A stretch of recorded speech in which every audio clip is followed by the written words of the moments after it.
사도행전 11장 7절에서 9절까지의 말씀을 우리 함께 합독하도록 하겠습니다. 또 들으니 소리가 있어 내게 이르되 베드로야 일어나 잡아먹으라 하거늘 내가 이르되 주님 그럴 수 없나이다. 속되거나 깨끗하지 아니한 것은 결코 내 입에 들어간 일이 없나이다 하니 또 하늘로부터 두 번째 소리가 있어 내게 이르되 하나님이 깨끗하게 하신 것을 내가 속되다고 하지 말라 하더라. 아멘. 할렐루야. 좋은 아침입니다. 하나님의 은혜가 오늘 이 자리 가운데에 또 예배하는 처소 가운데에 충만함을 믿습니다. 저는 오늘 우리가 함께 봉독한 사도행전 11장 7절에서 9절의 말씀을 가지고 함께 따라하겠습니다. 쿠오바디스 도미네. 쿠오바디스 도미네. 발음하기가 조금 어렵지요. 네, 쿠오바디스 도미네라는 제목으로 여러분과 함께 은혜를 나누고자 합니다. 사도행전에 있어서도요, 또 사도행전 10장은요 좀 특별한 의미가 있는 본문 중에 하나입니다. 왜 큰 의미가 있는고 하니 예수님께서 십자가에서 죽으시고 부활하시고 또 이 땅 가운데 머무르시고 승천하시면서 하신 말씀이 있죠. 우리가 익히 잘 아는 사도행전 1장 8절의 말씀입니다. 오직 성령이 너희에게 임하시면 너희가 권능을 받고 어디죠? 예루살렘과 온 유대와 사마리아와 땅끝까지 이르러 내 증인이 되리라 말씀을 하셨습니다. 그리고 오순절 성령이 이 땅 가운데에 임하셨고 이 땅에 임하신 성령을 통하여서 이 복음의 말씀이 예루살렘에서 시작하여서 사마리아 지역으로 그리고 땅끝으로 이방인들을 향하여서 계속해서 퍼져나가고 있는 지역적인 경계가 무너지고 또 민족적인 경계가 무너지는 복음이 전파되어지는 어떻게 보면은 혁명적이고도 또 하나님의 뜻이 이루어져가는 그 과정이 이 사도행전 10장에 드러나고 있기 때문에 그렇습니다. 이렇게 말씀을 드릴 때에 또 궁금해하시는 분들이 계실지도 모르겠어요. 아니 목사님, 우리가 읽은 본문은 사도행전 11장인데 왜 뜬금없이 갑자기 사도행전 10장을 말씀하고 계시는 것인지요? 오늘 우리가 함께 읽은 이 사도행전 11장은요 앞서 사도행전 10장에 있었던 사건들에 대해서 사도 베드로가 예루살렘 교회에 가서 있었던 그 사건들을 보고하고 설명하는 내용들을 담고 있기 때문에 먼저 사도행전 10장의 말씀을 드렸습니다. 우리가 이 사도행전 10장의 말씀을 조금 더 들여다 보았을 때에 가이사랴라고 하는 지역이 나오고요, 또 그 지역에 머무르고 있었던 로마 군인 백부장이었던 고넬료라고 하는 인물이 등장합니다. 성경은 이 고넬료에 대해서 기록하기를 그는 경건한 사람이었고요, 온 지방과 더불어서 하나님을 경외하고 또 백성을 많이 구제하고 하나님께 항상 기도하는 사람이었다라고 기록하고 있습니다. 그런데 우리는 여기서 또 한 가지 더 궁금한 점이 생깁니다. 가이사랴라고 하는 지역이 어디쯤에 있는 지역이고 또 고넬료는 유대인도 아닌데 어떻게 복음을 들어서 성경이 기록하고 있는 경건하고 온 집안이 함께 더불어서 하나님을 경외하고 백성을 구제하는 하나님께서 기뻐하시는 신앙생활을 하게 되었을까 라는 그런 궁금점이지요.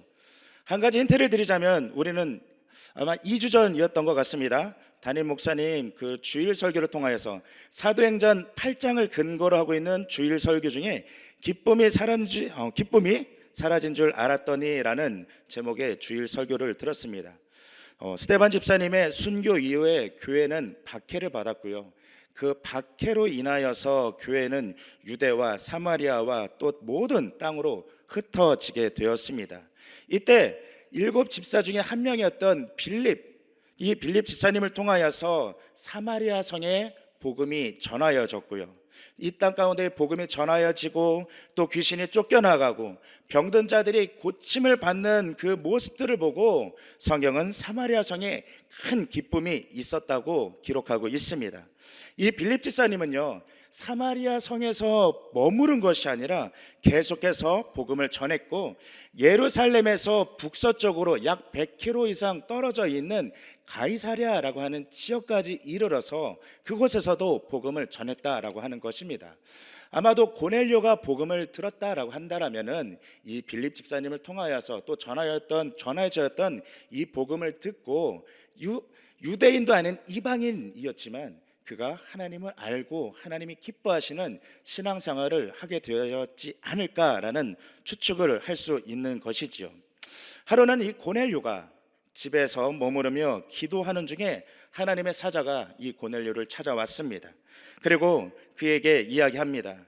요빠라고 하는 지역에 사도 베드로가 머무르고 있는데 사람을 보내어 베드로를 청하라고 하는 것이었습니다. 고넬료는 그 즉시 하인 2명과 자신의 부하 중에 경건한 사람 1명을 택하여 이들을 베드로에게 보내었습니다. 그런데 기이한 현상은요, 이러한 환상이 고넬료에게만 나타난 것이 아니라 요빠에 있었던 베드로에게도 한 가지 환상이 있었다라고 하는 것입니다. 베드로가 기도할 때에 하늘이 열렸습니다.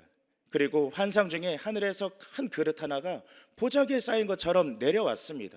그 안을 자세히 들여다 보니까 율법에 부정하다라고 이야기하고 있는 짐승이 가득한 것이었습니다.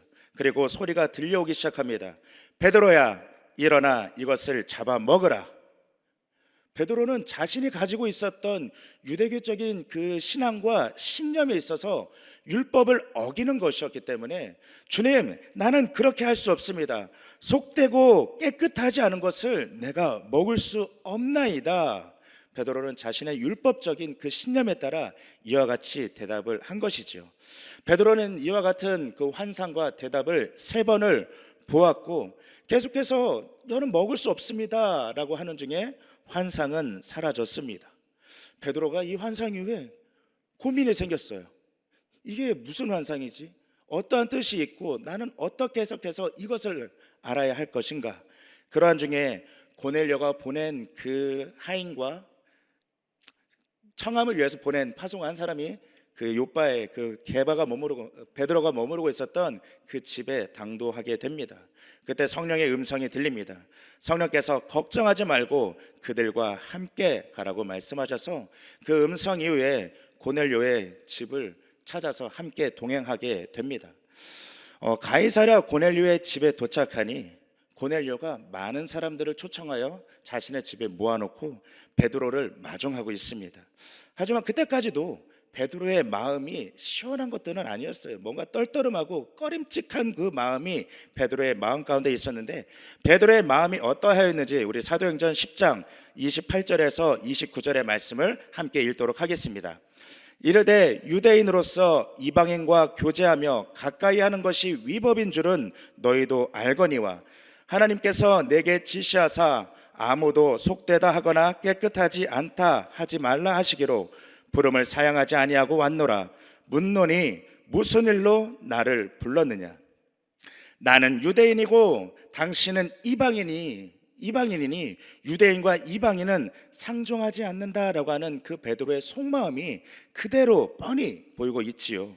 유대인들이 이방인들을 어떻게 인식하고 대하고 있는지가 이 구절 안에 뻔히 보이고 있습니다. 베드로의 이 말에 대해서 고넬료는 자신이 보았던 환상에 대해서 이야기하고, 또 하나님께서 당신을 초청하여서 하나님이 당신을 통하여서 우리에게 하실 말씀을 우리는 듣고자 하여 이곳에 모였노라 라고 이야기하였을 때에 베드로는 비로소 자신이 보았던 그 환상이 어떠한 의미였는지를 깨닫게 되었습니다. 그 자신의 이제는 가지고 있었던 그 신념과 자신의 생각이 아니라 하나님의 그 뜻과 하나님의 말씀을 알게 되었고, 그것에 순종하여 그들에게 나사렛 예수 그리스도에 관한 복음을 전하기 시작합니다.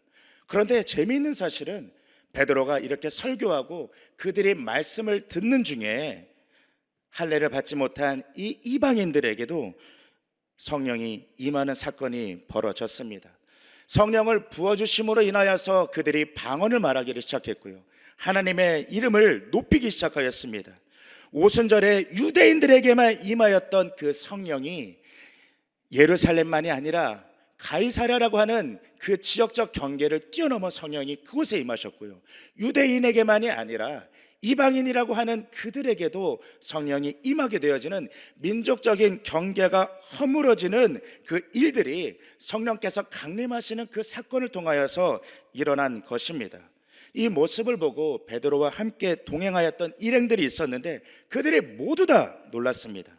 하나님의 역사가, 성령의 임재가 자신들에게 뿐만이 아니라 이제는 땅끝이라고 하는 이방인들에게도 전하여지는 이 많은 사건을 직접 목도하게 되었으니 자신들이 가지고 있었던 자신들만의 우월감, 우월주의, 우리만 이것을 받았다라고 하는 그 우물한 개구리와 같은 그 생각들이 깨지게 된 것입니다. 이렇게 사도행전 10장에서는 가이사랴에 있었던 사건들이 11장으로 넘어와서 예루살렘에 이 소식이 전해지기 시작합니다.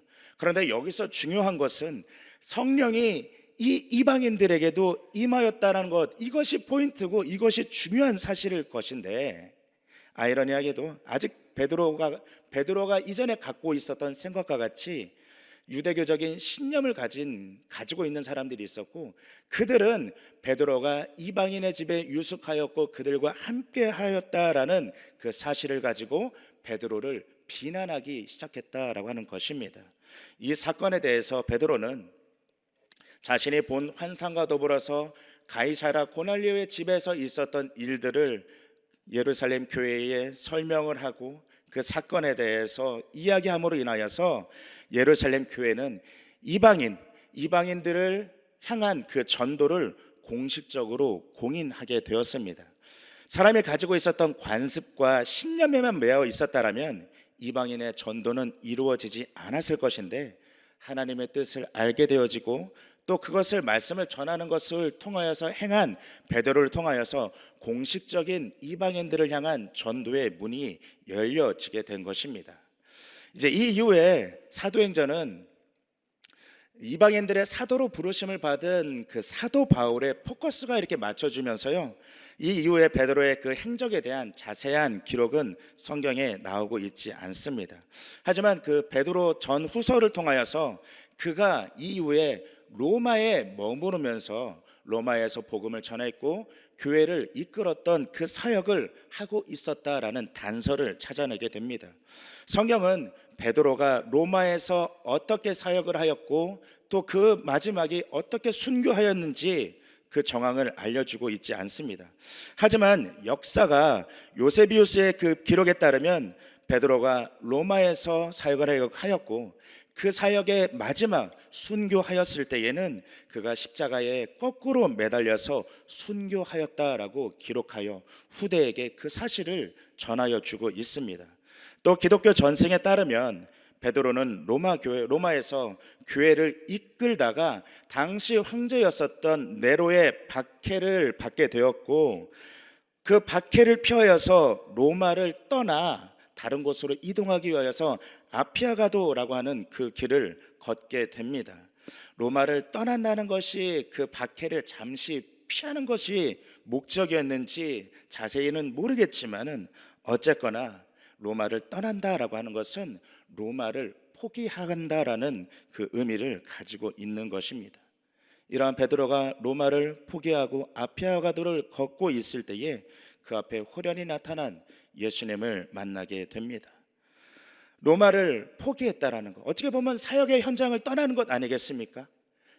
사역의 현장을 떠난다는 것이 베드로의 마음 가운데에 계속해서 마음의 짐처럼 남았을 수도 있고, 이것이 과연 옳은가, 이러한 선택과 행동이 과연 올바른 행동이고 하나님의 뜻에 옳은 것일까, 베드로의 마음 가운데 계속해서 물음표가 있었을 것 같습니다. 그러한 중에 이렇게 로마를 떠나 그 아피아가도를 걷는 중에 예수님께서 베드로를 찾아오셨으니 그 찾아오신 예수님 앞에 베드로가 할 수 있는 것이 무엇이었겠습니까? 그 앞에 엎드려 흐느끼고 우는 것밖에 없었을 것입니다. 그렇게 울고 침묵하고 있었을 때에 그 오랜 침묵이 끝나고 베드로가 예수님께 이렇게 묻습니다. 쿠오바디스 도미네, 쿠오바디스 도미네. 우리 말로 표현하면 주여 어디로 가시나이까? 이 질문에 예수님께서 대답하십니다. 내가 내 백성, 로마에 있는 내 백성을 버리고 떠난다면 나는 다시 로마로 돌아가 다시 한번 그들을 위해 십자가에 못 박히려 하노라. 이 음성을 들은 베드로는 다시 일어나 떨리는 손으로 지팡이를 부여잡고 그 걸음을 다시 로마로 향하게 됩니다. 로마에 돌아간 이후에 베드로는 요세비우스의 그 기록과 같이 십자가에 거꾸로 매달려 순교하게 됩니다. 물론 이러한 사실들은 성경에 기록되어져 있는 것이 아니라 기독교의 전승에 나타난 것이기 때문에 100%의 사실이라고 확신할 수는 없을 것입니다. 하지만 이 아침 설교를 준비를 하고 묵상을 하면서 저는 계속해서 입으로 되뇌어보았습니다. 쿠어바디스 도미네, 쿠어바디스 도미네, 주여 어디로 가시나이까? 그러다 문득 한 가지 생각이 떠올랐습니다. 베드로에게 있어 예수님의 십자가는 어떠한 의미가 있었을까? 베드로는 십자가를 어떻게 이해했고 십자가에 그 걸음걸음을 걸어갔을까? 어떠한 의미를 부여잡고 사역의 길로 나아갔을까? 곰곰이 생각해 보고 만약에 베드로가 내 앞에 있다라고 하면은 저는 이와 같이 질문을 해봤을 것 같아요. 사도 베드로요, 당신에게 십자가는 무엇입니까? 이렇게 질문을 한다라면은 베드로는 이렇게 대답하지 않았을까요? 나에게 있어 십자가는 길이었습니다 라고요. 이 질문을요 사도 베드로가 아니라 바울에게 했다라면은요 좀 다른 다른 대답을 듣게 될 것입니다. 예수님의 십자가는 죄인된 우리를 구원하셔서 죄인의 자리에서 의인의 자리로 옮기신 그 구속 대혁명적인 십자가요. 예수님만이 하실 수 있는, 그러니까 로마서에 기록되어져 있는 그 로마서를 통째로 대답으로 들을 것 같은데, 똑같은 질문을 베드로에게 해본다라면 베드로에게 있어 십자가는 길이라고 대답을 했을 것 같아요. 왜 그런 거 아니요? 베드로에게 있어서 십자가는 앞서 가신 예수님이 걸어가신 길이었기 때문에 그렇습니다. 예수님께서 베드로를 처음 만났을 때에 말씀하셨습니다. 나를 따르라, 내가 너를 사람 낚는 어부가 되게 하리라.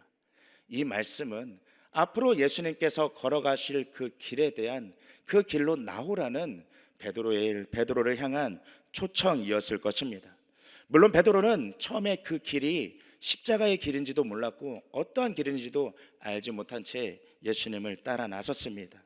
십자가의 길이 아니라 예수님께서 이 땅에 임금이 되셨을 때에 자신도 권세를 가지고 어떤 직위한 자리를 맡게 될 것이라는 십자가의 길이 아니라 출세의 길처럼 생각하고 그 길을 따라갔겠지요.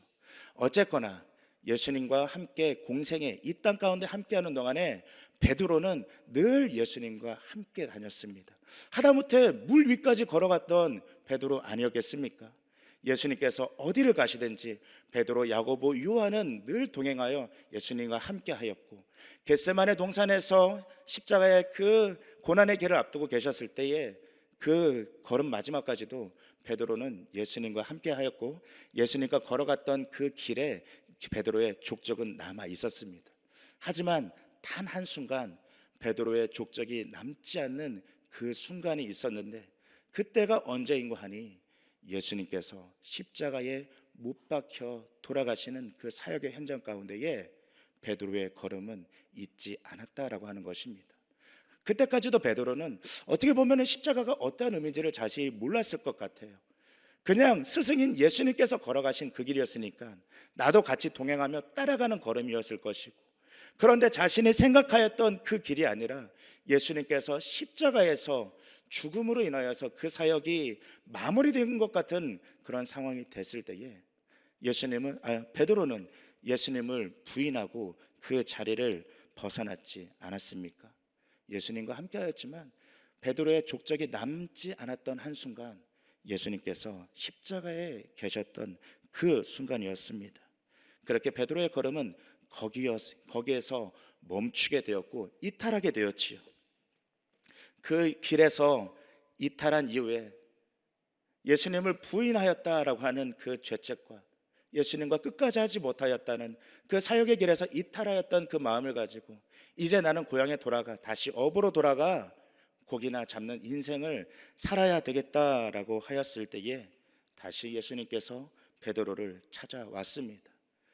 그 마음 가운데 다시 예수님의 현현이 나타나니까 베드로가 얼마나 반가웠겠습니까? 얼마나 만나고 싶었고 자신의 그 마음을 토로하고 예수님 그 마음이 아니었어요, 너무나 죄송합니다, 너무나 잘못했어요 라고 말하고 싶은데 다가갈 수는 없고 그렇게 예수님과의 거리를 두고 멀리서 주저주저 하고 있을 때에 예수님께서 제자들을 다 불러 모으시고 한자리에 앉게 하시고 불을 피우고 그 앞에서 생선을 구워주시고 베드로에게 말씀하시죠. 예수님 앞에 주저주저 하고 있는 베드로에게 베드로야, 요한의 아들 시몬아, 내가 나를 사랑하느냐? 그 질문에 주님만이 아십니다. 예수님이 말씀하십니다. 내 양을 먹이라. 그리고 또 다시 짓궂게 질문하세요. 요한의 아들 시몬아, 내가 이 사람들보다 더 나를 사랑하느냐? 예 주님, 내가 주님을 사랑하는 줄 주님이 아시나이다. 내 양떼를 치라. 또 연이어서 질문하십니다. 요한의 아들 시몬아, 내가 이 사람들보다 나를 더 사랑하느냐?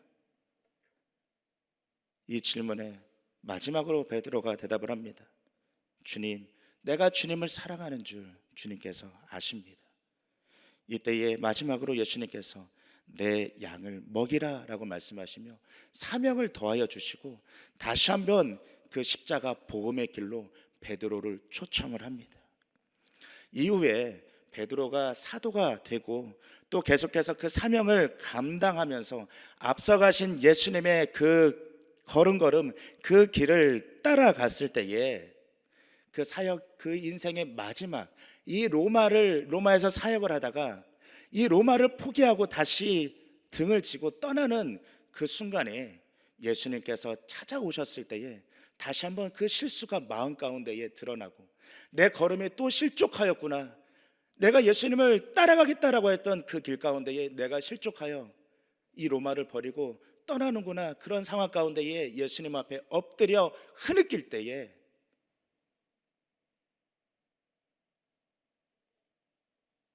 쿠오바디스 도미네, 주여 어디로 가시나이까? 이 질문 안에는 주여 내가 어떻게 해야 이 순간 이 길을 벗어나지 않고 계속해서 주님의 길을 따라갈 수가 있겠습니까? 나를 인도하여 주시옵소서라는 그 간절한 마음이 쿠오바디스 도미네라고 하는 이 질문 안에 함께 담겨 있지는 않았을까요? 쿠오바디스 도미네, 베드로는 베드로전서 1장 4절의 말씀을 통하여서 하나님께서 부여해 주신 이 사명의 길이 무엇인지를 이야기해 주고 있습니다. 우리 함께 베드로전서 1장 4절의 말씀을 함께 봉독하도록 하겠습니다. 썩지 않고 더럽지 않고 쇠하지 아니하는 유업을 잊게 하시나니 곧 너희를 위하여 하늘에 간직한 것이라. 베드로가 이야기하는 그 십자가의 길, 계속해서 걸어가야 될 그 십자가의 그 길은 이 세상과 같이 썩고 더럽고 쇠하는 것이 아니라 이 세상 가운데에 썩지 아니하고 더럽지 아니하고 쇠하지 않는 하나님의 나라의 유업을 통하여서 위하여서 부여하신 그 기름을 우리에게 알려주고 있습니다. 베드로가 그렇기 때문에 저는 십자가가 당신에게 어떠한 의미입니까? 라는 질문을 던졌을 때에 자신에게 있어서, 나에게 있어 십자가는 예수님의 길이었습니다 라는 이와 같은 질문을 우리에게 해주지 않았을까 하는 그런 생각들을 해보았지요. 사랑하는 여러분, 2022년 우리 여의도 순복음 분당교회는 복음으로 길을 내는 착한 교회라는 하나님이 주신 비전을 가지고 복음의 길을 걸어가고 있습니다. 홀로 걸어가는 것이 아니라 우리가 함께 이 길을 걸어가며 이 길 가운데 우리가 서 있습니다. 이 길이 어떠한 길인지 알지 못하고 그 길 위에 서 있는 분들이 계실지도 모릅니다. 내가 어디로 나가야 될지 방향을 알지 못한 채 머뭇거리는 걸음으로 더디게 한 걸음 한 걸음 더디며 한 걸음을 떼면서 걷고 계시는 분들도 계실지도 모릅니다. 또 어떠한 분들은 베드로와 같이 너무나 힘들고 어려운 가운데에 주저앉고 넘어지는 상황 가운데에 이 길 위에 계시는 분들이 계실 수도 있습니다. 하지만 이 길은 하나님께서 택하시고 지명하여 부르신 우리가 마땅히 걸어가야 할 십자가의 복음의 길임을 믿습니다. 이 길은 세상과 비교하여서 더럽지 않고 썩지 아니하고 영원히 쇠하지 아니하는 우리 주님께서 앞서가신 그 길입니다.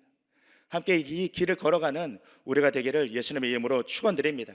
그러면 우리는 어디까지 이 십자가의 길을 걸어가야 할까요? 마지막으로 베드로전서 3장 22절의 말씀을 함께 봉독하도록 하겠습니다. 그는 하늘에 오르사 하나님 우편에 계시니 천사들과 권세들과 능력이 그에게 복종하니라. 이 세상에 나 있는 더럽지 아니하고 쇠하지 아니하는 그 영원한 길을, 이 길이 어디까지 어디까지 길이 닦여져 있느냐?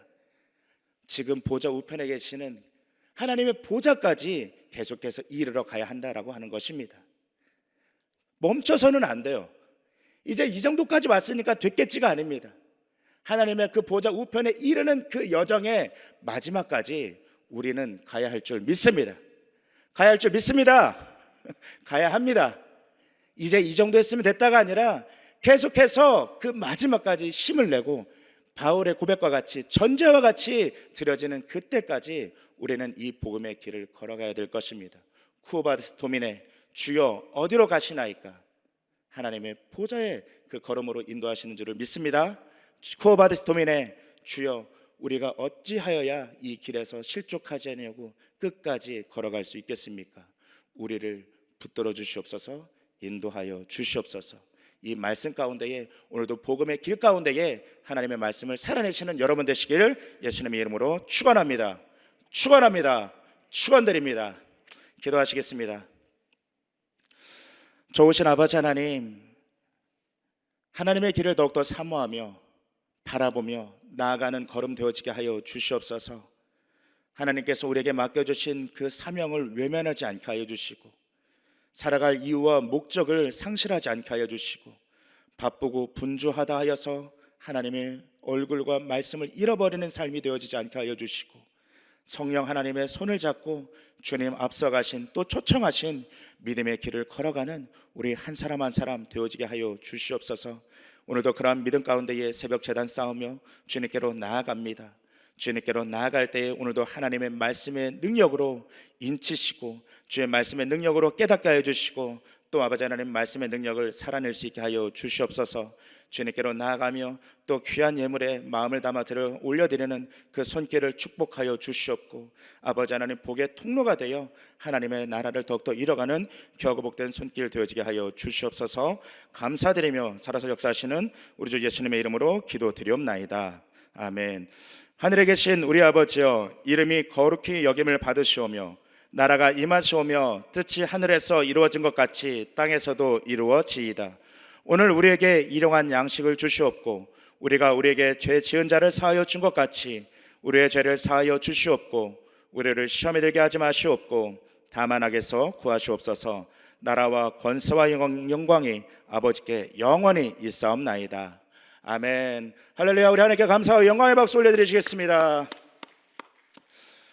이 시간 기도하는 시간입니다. 기도하기 앞서 또 광고를 드리자면 강대상 앞에 또 기도함이 있습니다. 함께 나누고 기도하기 원하는 기도의 제목이 있으신 분들은 기도카드를 작성해서 넣어주시면은요 통성 기도하는 시간에 함께 기도해 드리도록 하겠습니다. 우리가 이 시간 기도하기를 원합니다. 우리가 나라와 민족을 위하여서 또 교단을 이끌고 계시는 이영훈 대표 청회장 목사님의 그 목회 사역을 위하여서 우리 여의도 순복음 분당교회와 또 황선옥 담임 목사님의 그 목회 사역을 위하여서 우리가 교회 재직과 파송한 선교사님의 사역을 위하여서 또 우리의 삶 가운데에 성령 충만한 그 삶과 또 개인의 문제가 해결받기 위하여서 오늘 들으신 또 오늘 주신 말씀을 생각하시면서 다 같이 주님의 이름 간절히 3번 부르짖고 함께 기도하며 나아가시겠습니다. 주여 주여 주여